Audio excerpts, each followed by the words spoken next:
Guys, I'm going to go over analysis of this clip right here, which is him talking to press before the meeting with Putin, him walking down and interacting with Putin, and Putin getting into his limo, the Beast.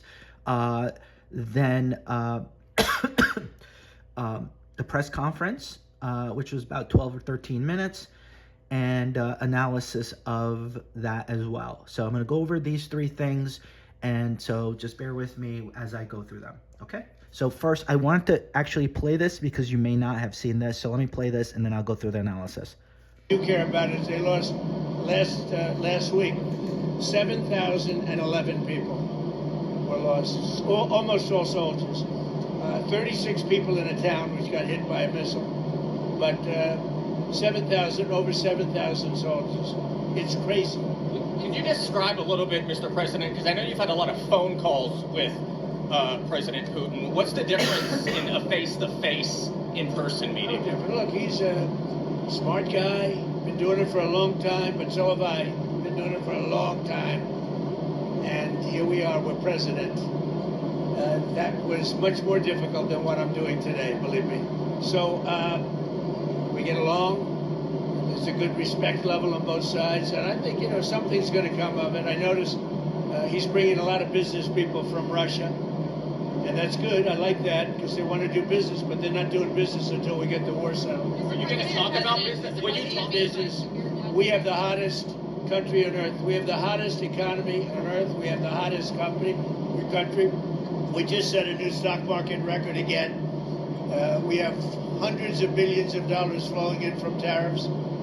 We're the hottest. We were a dead country, like doornails, a dead country. 1 year ago, we were dead as a doornail, and now we have the hottest country.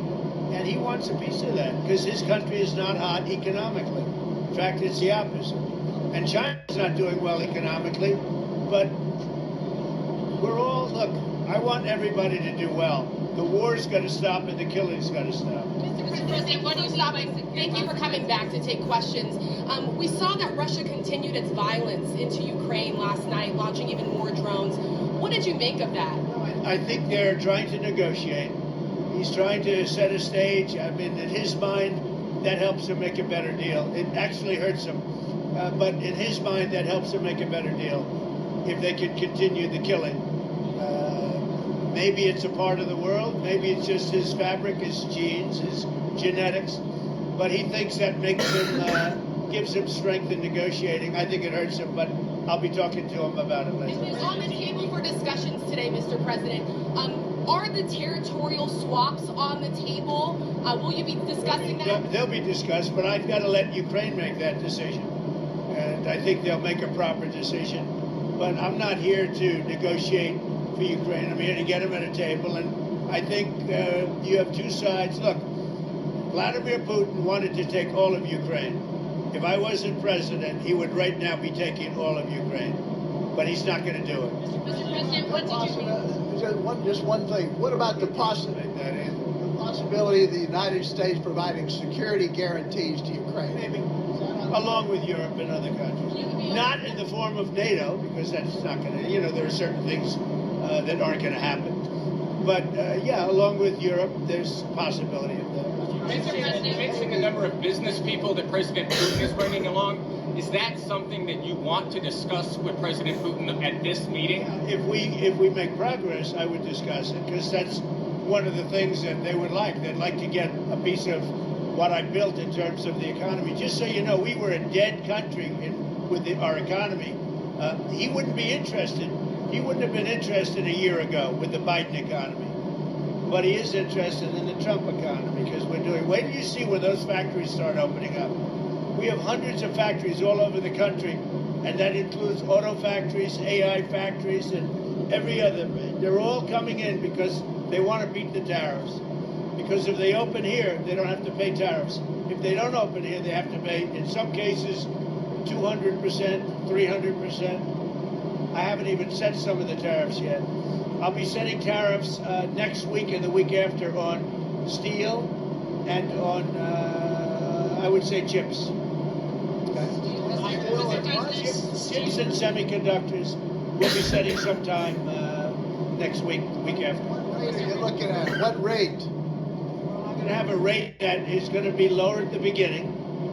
Then that gives them a chance to come in and build, and very high after a certain period of time. And if they don't build here, they have to pay a very high tariff, which doesn't work, so they'll come and build. Mr. President, hi. You had said earlier.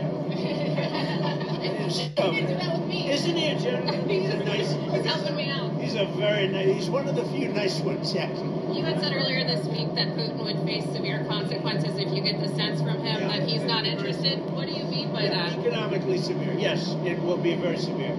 I'm not doing this for my health. Okay, I don't need it. I'd like to focus on our country, but I'm doing this to save a lot of lives. Yeah, very severe. Thank you very much, everybody. Oh, sorry. In a book. All right, so that's that's the clip I wanted you to hear. Okay, so here are the questions that I ask. 1 second.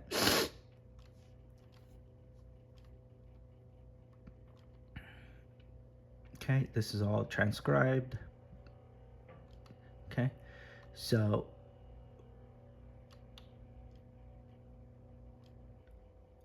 okay, here's it transcribed. Give me a second. Okay, so the first one, here's a summary. Okay, the press questions on casualties in Ukraine.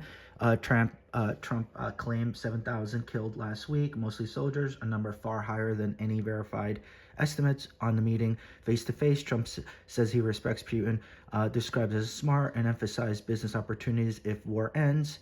Okay, business opportunities if the war ends. So that's the stick. Okay, on U.S. economy, Trump repeatedly claimed the U.S. is the hottest country economically, contrasting with Russia and China, dead countries. Okay, Russia drone strikes.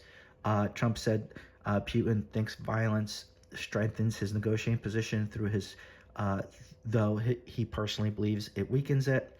On U.S. guarantees to Ukraine, Trump flooded possible security guarantees with Europe, but not NATO. On tariffs, Trump announced new tariffs on steel chips and semiconductors. Okay. Structure to force foreign companies to build factories in the United States. Overall tone, Trump focused more on business, U.S. economy, and tariffs than Ukraine's security or ceasefire details. The reason why he's there is because of Ukraine, okay? He's not there for U.S. economy and tariffs and doing business with Russia. That is what he told us, but the readout is different. So here is the press conference, and so here's the press conference. Okay, I'm not going to play the whole thing. I got it from Snipes, man.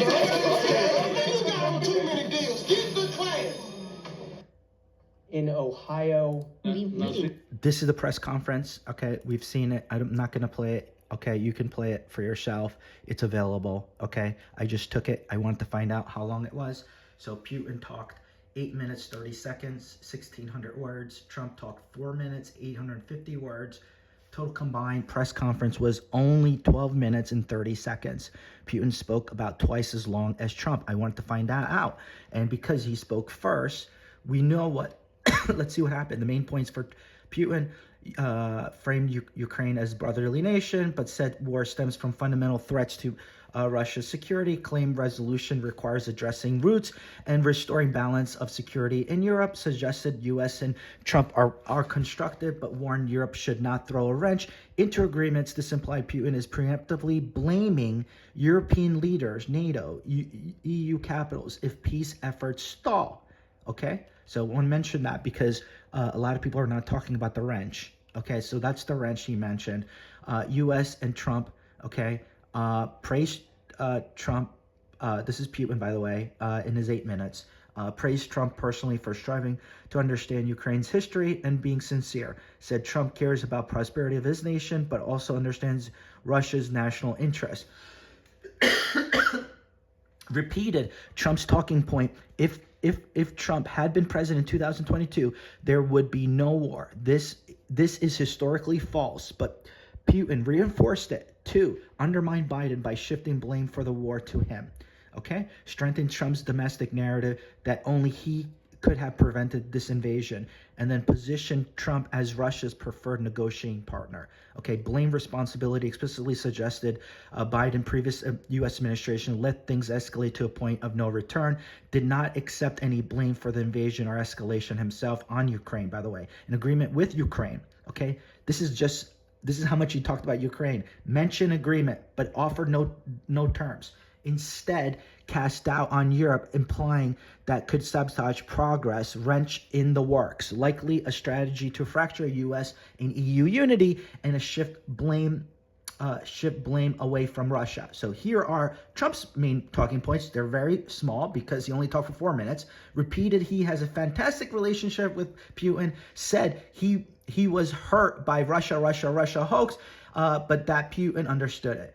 Reiterated U.S. is the hottest country for business. Echoes of his Air Force One comments that we just played. Okay, thanked his allies, Marco, Steve, Scott, Radcliffe, and praised Russian business representatives. Said many points were agreed to, but avoided detail on Ukraine or ceasefire terms. Brief mention of stopping thousands of people a week from being killed, but no ceasefire declaration. Conclusion: Trump spent little time on Ukraine specifics, focusing instead on business, trade, and personal rapport with Putin. So was the meeting for Ukraine's benefit or for business? No explicit ceasefire was announced. Only agreement and progress was referenced. Trump avoided Ukraine details and leaned on economic business opportunities. Putin spoke on length about Ukraine, but but in a way that promoted Trump's talking point rather than promoting to peace. Okay, the emphasis appears more on the projecting U.S.-Russia cooperation and business opportunities under TACO than securing Ukraine ceasefire. Additional notes that you have missed. So this is what I may miss.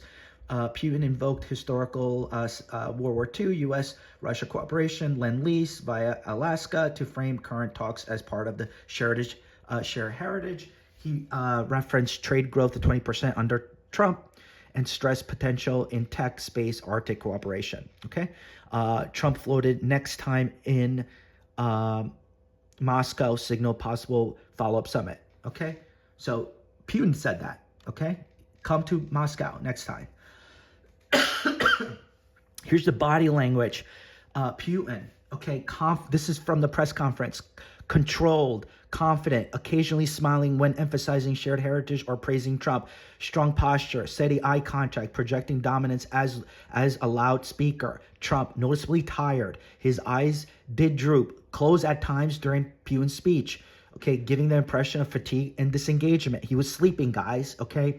He was sleeping. This is what we've seen this before many times. He is sleeping, okay? Trump perked up only when speaking himself, particularly when talking about business and economy, okay?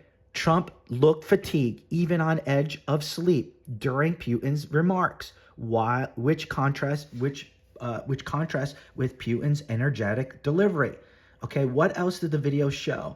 Okay, staging the presence of Russian business representative reinforced Putin's framing of the summit as economic, not just diplomatic. Trump's posture leaned back, hands folded, signaled passively while Putin drove narrative. Okay, applause moments. Russian attendees clapped more frequently than American president, reinforcing imbalance. Okay, the optics. Trump thanks Putin repeatedly, offering next time in Moscow, projecting deference rather than negotiation strength. Overall takeaway, Putin dominated the press conference in length, tone, and framing. He used the platform to blame Biden, excuse his own actions, and amplify Trump's campaign-style talking points. Trump, meanwhile, downplayed Ukraine and instead leaned into business, economy, and the relationship with Putin. There is no explicit ceasefire or deal announced, only vague references to agreement and progress. Okay, so then I asked for the video for them coming down the escalator, okay, and meeting. Okay. Do you remember this one? Okay, so I put that in. And then they went into the limo. So I asked that question. And so Putin descends. He actually descends second. Okay, so that's a mistake. Trump waits at the bottom of the stairs, smiling and extending his hand. Okay, handshake and body language, both smile warmly. Trump leans in, noddingly repeatedly. Putin looks relaxed, more jovial, speaking to Trump in English. Okay, they converse briefly before heading towards the beach, Trump's presidential limo. Okay, Putin enters Trump's limo with him, notably without visible Russian security entering with him. They remain inside for over 10 minutes, apparently talking privately. Okay, so this message, I asked the question, what message does this send? To Americans suggests Trump treats Putin as a close ally, not an adversary, raising questions about priorities in negotiation. To the Ukrainians, signals unease. The leader supposedly negotiating peace rides cheerfully with the man responsible for invading Ukraine. To the Russians, displays Putin as an equal or even favored guest of Trump, reinforcing his domestic image as respected by the U.S. And to the Europeans and NATO, likely perceived as alarming, implies that Trump may prioritize personal rapport with Putin over allied security concerns. Remember, we are NATO's allies, okay? Trump is not, okay? Trump is not NATO's allies. He's just a guy that's president, okay? But the United States, okay, is an ally to NATO. We are in NATO, okay, guys? So just so you understand that, he is acting not in the best interest of NATO or the United States when he's doing any of this stuff. So the global perception, optics of friendship overshadows the supposed focus on Ukraine peace, because that's the reason why we're here. Okay, so yes, the visuals suggest camaraderie rather than stern negotiation. The shared limo ride is unusual. Heads of state rarely ride alone without aides or security from both sides. It sends an impression that this is a personal bonding, not statecraft. The meeting projects a narrative of Trump and Putin unity, not U.S. and Russia involved resolving Ukraine. Okay, so things that I might have missed. Trump's expression unusually animated. His face lights up around Putin more than it did with the press conference. Okay, so absence of caution. U.S.-Russian delegation typically maintain physical distance. Security here. Trump bypassed that. Okay, optics of trust by letting Putin ride alone with him. Trump sent a signal of deep personal trust, reinforcing the friendship narrative. So here's a table, structured comparison that I put together. Okay. 8.5 minutes, dominant voice. 4 minutes, less detailed. Putin controlled narrative, set framing. Okay, called it brotherly love. Okay, we went through this. Minimum focus. Trump, minimum focus, thousands killed. Vague about agreement. And the implication, Putin positioned himself as reasonable. Trump downplayed Ukraine specifics. Okay, blame on 2002 invasion. Shifted to Biden. That's Putin. Previous U.S. leadership denied own culpability and did not contradict let narrative stand about Biden. Putin amplifies Trump's campaign line. Okay, business and economy, praise potential U.S.-Russia trade heritage, space, Arctic, and then Trump repeated hottest economy, tariffs, factories opening. Both emphasize business more than ceasefire. This is the key, guys. Okay. Ceasefire agreement, mention agreement, no terms, warned Europe may throw a wrench. Refer to progress, avoid ceasefire talk, no peace, no real peace framework presented. Body language, uplift, that's Putin, confident, in control. Trump, fatigue, eyes closed at times, Putin dominant. Trump passive, airport, relaxed, friendly, speaking English, smiling, animated, waiting eagerly, deferential. Okay, that's Trump. Projects friendship, not negotiation. Limo ride, joins Trump in a beast, not visible Russian security. Invites Putin in privately. Symbolic of unusual trust, signals closeness. Overall, framing Russia as a partner, shielding himself from blame, pushing Trump's narratives, while Trump is promoting business tariffs, highlighting relationship with Putin. Ukraine peace secondary, optics centered on Trump Putin bond. Final assessment. Okay, emphasize Trump Putin camaraderie, not Ukraine ceasefire or peace. Putin used the platform to blame Biden, deny responsibility, and reinforce Trump's talking point. Trump largely avoided Ukraine substance, instead repeated business and economic themes. The limo ride and optics of friendship cemented the image of personal partnership over diplomacy. Okay, so here's the body languages. So I wanted to kind of go through side by side. And you can see here, orange is Putin. Okay, so you can see more than 40% is smiling, friendly demeanor. That's Putin. Number 2, which is just under 40%, like 30%, confident, upright posture. That's Putin. Dominant speaking gestures, hand motions, eye contact. That's Putin. That's just over 20%. So you can see that is literally his body language. Where is Taco's body language? Smiling, animated engagement, about 30%. Eyes closed and fatigue. That's 30%. Okay, passive posture, leaning back, nodding without speaking, 20%. Okay, that is during the press conference. Okay, here's side by side. Okay, overall, so I asked, just reviewing everything together. Okay, Putin's framing. He talked about Ukraine as brotherly. We went over that. Okay, he repeated the talking points. We went over that. Okay, we went over that. Trump's focus was to barely mention Ukraine. This is important. Okay, beyond fatigue line about thousands killed and progress. He avoided terms like ceasefire, peace plan, withdrawal. He did not say any of these things.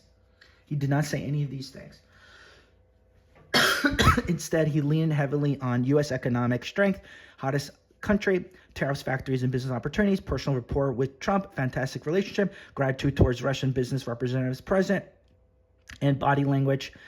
We talked about that. He rode in the beast for 10 minutes or so. That's what was, and then what was missing? So no mention of ceasefire terms, troop withdrawal, security guarantees and specifics, humanitarian corridors, and the only concrete themes were business cooperation, personal trust between Trump and Putin. Okay? So optics of Trump-Putin friendship, business trade opportunities, Putin reinforced Trump's campaign narrative. This meeting was not about Ukraine ceasefire in substance. There you go. Okay, guys? I hope this helps. I will talk about this again tomorrow.